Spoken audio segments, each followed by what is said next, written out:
लोकसभा चुनाव की तारीखों का ऐलान नहीं हुआ है, लेकिन सभी राजनीति पार्टियां अपनी तैयारियों में लगी हुई है। सुहेलदेव भारतीय समाज पार्टी 29 तारीख को अलीगढ़ में बंजारा की एक बड़ी रैली आयोजित करने जा रही। हमारे साथ ओम प्रकाश राजभर जी मौजूद हैं। इस रैली के जरिए अगर बात करी जाए, किनको जोड़ने की कोशिश है सर, और क्या मैसेज देने का प्रयास है?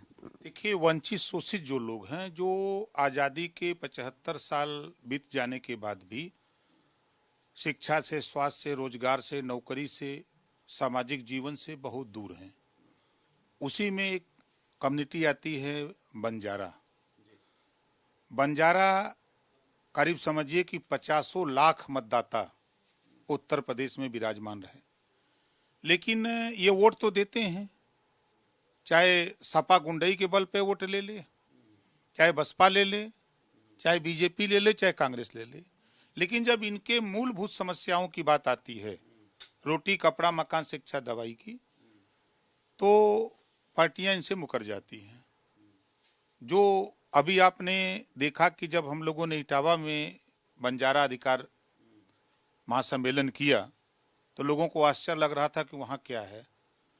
वहाँ की भीड़ ने यह साबित कर दिया कि ये उपेक्षित लोग हैं, वंचित लोग हैं। उससे भी बड़ा कार्यक्रम 29 जनवरी को अलीगढ़ में होने जा रहा है, जहां हमको अंदाज है कि कम से कम 25,000 लोग इकट्ठा होंगे।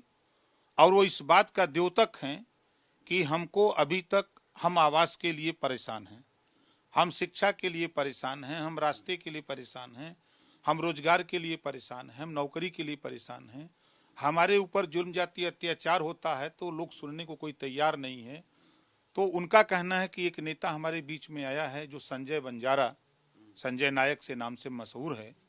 संजय बंजारा को हमने आगे किया कि तुम आगे आओ, हम आपके साथ मदद करने के लिए तैयार हैं। हर सुख दुख में हम आपको राजनीतिक भागीदारी हो, चाहे आपके अनुसूचित जनजाति में शामिल करने की बात हो, चाहे आपके विकास की बात हो, चाहे आपके जो राजस्व गांव घोषित करने की बात हो, और राजनीतिक भागीदारी, सब कुछ दिलाने के लिए ओम प्रकाश राजभर भारतीय समाज पार्टी बंजारा समाज को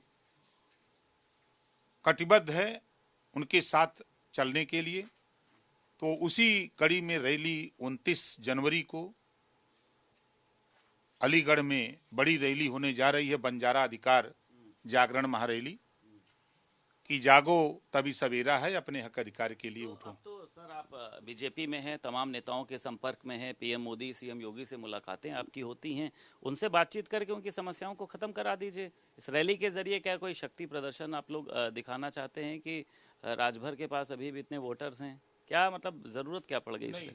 देखिए, हमारी पार्टी का मानना है कि जो आपने सवाल किया, जब मैं इटावा कार्यक्रम किया तो वहां की समस्या को लेकर मुख्यमंत्री से मिला, और 97 गांव प्लास्टिक की बोरी के दरवाजे, प्लास्टिक की बोरी के छत, प्लास्टिक की बोरी के दीवार बना करके बंजारा रहता है। किसी को सुध नहीं आती है कि ये बंजारा की ये हालत है। जब इस बात को लेकर के मैं माननीय मुख्यमंत्री जी से मिला तो वो भी आश्चर्यचकित थे। उन्होंने कहा कि नहीं, ये मेरे संज्ञान में है, मैं इसको नोटिस लेता हूं। और वहां आवास भी आवंटित हो गए, रास्ते भी बनने के लिए पैसे सैंक्शन हो गए। तो जो समस्याओं की जानकारी जब तक मुखिया को नहीं होगी तब तक वो कैसे करेगा? तो वहां तो हमने सफलता हासिल की। अब 29 जनवरी को जो अलीगढ़ का कार्यक्रम है, बड़ी तादाद में उस इलाके में बंजारा रहता है, कश्यप रहता है, पाल रहता है, प्रजापति रहता है, नाई गुण, कुम्हार लोहार रहता है, आपके साक सैनी माली रहता है। लेकिन ये सुसुप्त अवस्था में है। ये संविधान में इनके लिए क्या क्या चीजें हैं उनको खुद नहीं पता है। यूपी के अलावा सुनने में आ रहा हूँ प्रकाश राजभर बाहरी राज्यों में भी जो है अपनी किस्मत आजमाना चाह रहे हैं। बिहार की बात करी जाए तो कहाँ का मतलब आपको लग रहा है कि कुछ जो ऐसी चर्चा चल रही है? अभी तो सीवान में 25 जनवरी को, इसी अभी 25 को नहीं देखी मैंने तो। देखा आपने ना?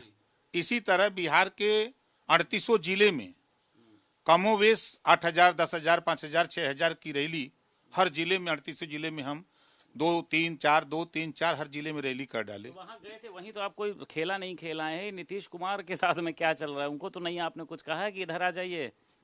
देखिए, जब मैं बिहार गया तो अखिलेश यादव जी बहुत व्यंग कस रहे थे, पीडीए पीडीए चिल्ला रहे थे। हमने कहा कि पीडीए आपके पास नहीं है, पीडीए इधर है, धैर्य रखिए। तो उन्होंने एक प्रेस में गाना गाया, हमारे ऊपर तंज कसा कि मंदिर में योगी जी को भेजते भेजते खुद मंदिर चले गए।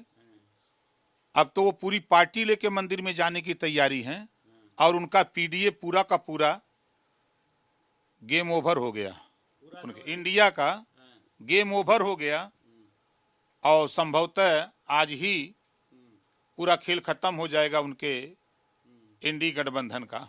नहीं बताया आपके बेटे ने एक ट्वीट भी किया, उसमें उन्होंने इंडिया का डीआईए हटा दिया, बताया खाली आईएनडी बचा है, मतलब एंड बचा है क्या खाली? बिल्कुल, और क्या हुआ, अब क्या रह गया? ममता जी चली गई। ममता जी ने साफ कह दिया कि हम अकेले लड़ेंगे। पंजाब में आम आदमी पार्टी वो कह रही कि भैया हम नहीं समझौता करेंगे। कांग्रेस से दूरी भी दिखाई कांग्रेस से दूरी बता ही दिया। उधर बिहार में नीतीश जी छोड़ी दिए, आज सीएम का पद का शपथ भी ले लेंगे आज या कल में। वो भी हो जाता खेल खत्म। अब कहाँ बचे, अब उनका कहाँ रह गया पीडीए? बहुत चिल्लाते थे अखिलेश जी, ये नहीं जानते हैं कि ओम प्रकाश राजभर कहीं पे निगाहें कहीं पे इशारा। सारा खेला आप ही ने खेला है यूपी से। देखिए, हम खेलते नहीं है, खिलवाते हैं। मैं दिल्ली गया था ना, क्यों गया था? बताते कहाँ हैं आप तो बस जाते हैं, आपकी फोटो अगले दिन वायरल होती है, बस पता चलता है कि आप पीएम मोदी से मिले। नहीं, हम बताते हैं कि स्क्रीन पर जब आएगा तब खेल देखिएगा। अब स्क्रीन पर आ रहा है, अभी पूरी पिक्चर बाकी है।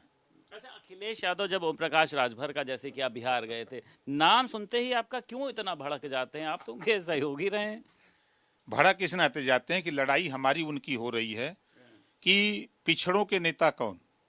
वो सोचते हैं कि हम पिछड़ों का हक लूट करके हम नेता बने रहें, और ओम प्रकाश राजभर चाहते हैं कि पिछड़ों को जागृत करके उनका हक दिला करके हम उनका नेता बनना चाहते हैं। अच्छा, इंडिया गठबंधन की बात करें, ये भी चर्चा चल रही है, जो भारत जोड़ो यात्रा है कांग्रेस की, ममता बनर्जी ने बंगाल में मना कर दिया है, दूरियां बढ़ती जा रही। बनाया है तो उन्होंने कहा अरे इतना बड़ा हम गठबंधन बना रहे, पीएम मोदी को हरा देंगे और ये कर देंगे।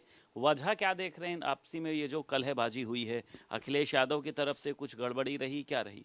100% अखिलेश जी किसी को साथ लेके चलने की इनके पास कुवत नहीं है। इंडिया गठबंधन टूटने के पीछे